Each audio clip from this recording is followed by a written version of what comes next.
Hello, it's Tazzy, and I want to talk about the subject of do you really need to buy all those fucking tarot decks and all those oracle decks that you have that are sitting on your shelf, but you want more, and you've got some in the basket on your online basket, or you're looking at different videos, deck, what are they called?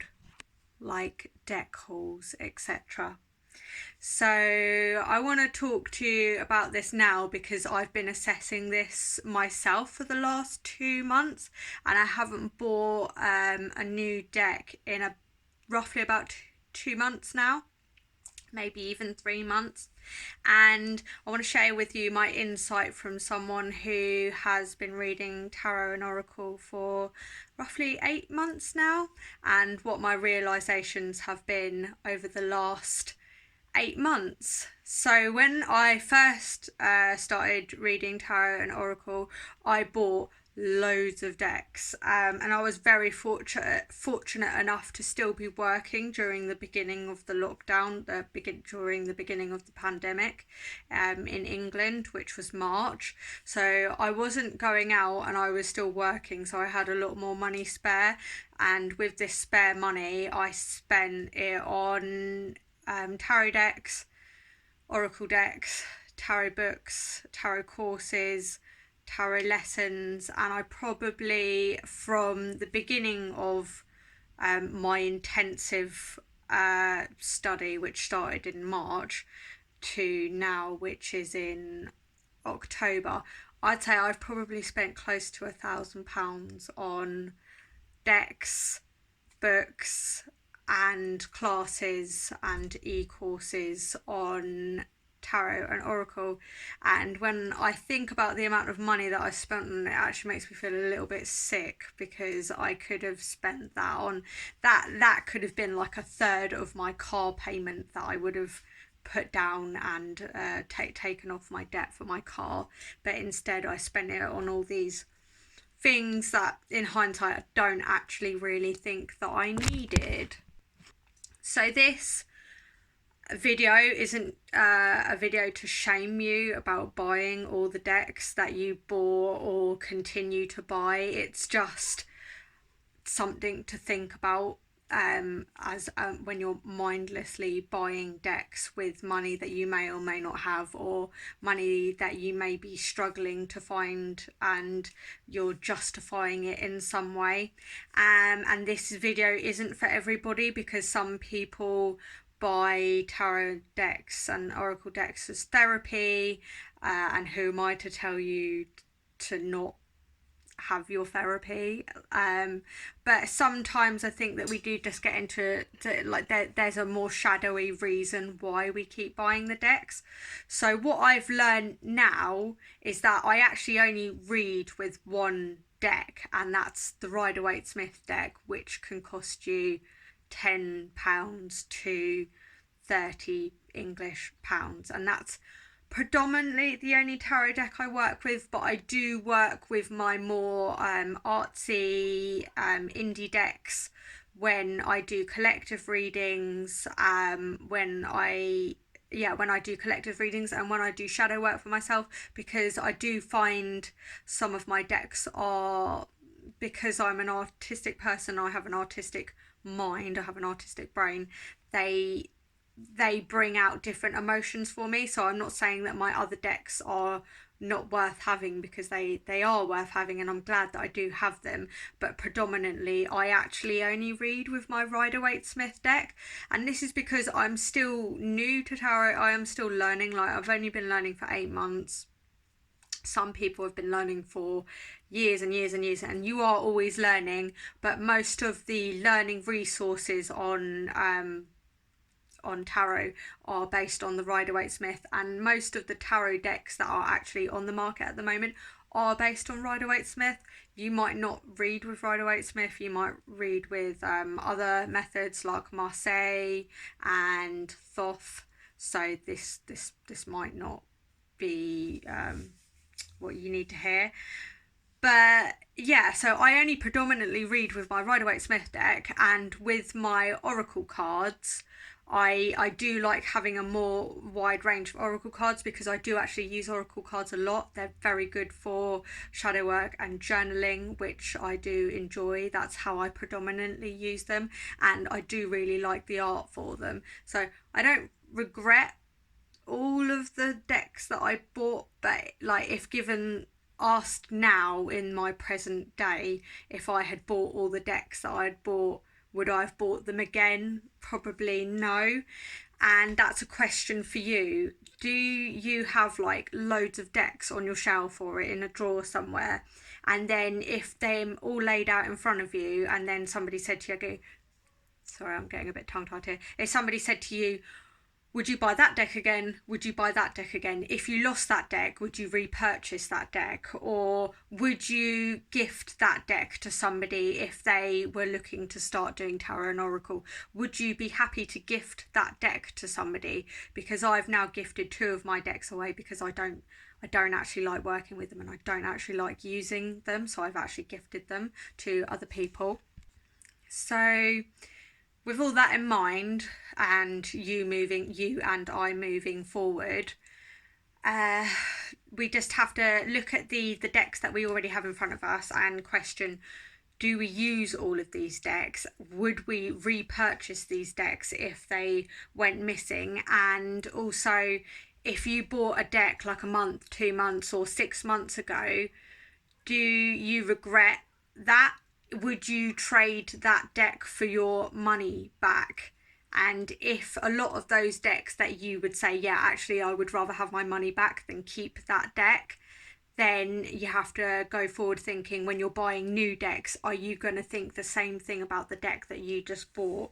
These novelty decks are really cute, but do you actually use them? Do you actually read with them, or do you just like them for the artwork and then just occasionally look at them for the artwork? And then how actually frequently do you get those novelty decks out?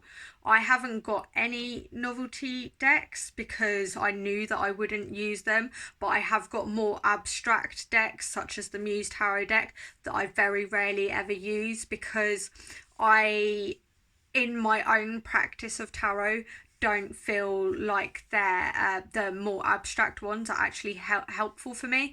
Do I think they might be more helpful, and would I read with them in the future? I'd say probably yeah, once I've been reading for maybe a few more years and I'm comfortable in my style, maybe I would like to branch out into more abstract decks, but at the moment I don't think that I would read for myself or other people seriously with a more abstract deck, because I don't know if I would get the best readings for them or myself. So ask yourself the question, why do you keep buying these decks? Is there a shadow element as to why you keep buying those decks? For me, when I bought all the decks, it was in excitement because it was a new thing to me and I just wanted to immerse myself into tarot and get loads of different avenues to look at and explore. But for somebody who might be reading for like 6 months plus now, and you're just buying 2 decks a month, or you're buying a deck a month and then you're not really looking at them afterwards, are you buying those decks as a like kind of an addiction or a habit, or some just to fill a void? And if so, actually that's a shadow that possibly that you should be looking into. And it's a shadow that I've definitely looked into myself, and I said to myself, okay, I'm not going to buy any more decks now, and there is one deck that I really want, but I'm going to leave it till Christmas because I want to see if I still want that deck after I've been wanting this deck since September, so like 3-4 months. Will I still want that deck after 3 or 4 months? So yeah, is this a shadow aspect? And in which case, if you've got a lot of decks, can you use the more abstract decks that you don't really use to do some shadow work with? Can you get all your decks out and point out to when you bought that deck and what you were feeling when you bought that deck, what you feel after you bought that deck, and how you feel about that deck now? Can you do some shadow work with those decks, or just use decks that you don't usually use to do your shadow work on your spending habits? A shadowy reason why you might be buying these decks is because you've got an Instagram or you've got social media where you post a lot of pictures of cards or of different kind of cards, and you feel like you need that variety on your grid to, I don't know, spice it up, to make it look different.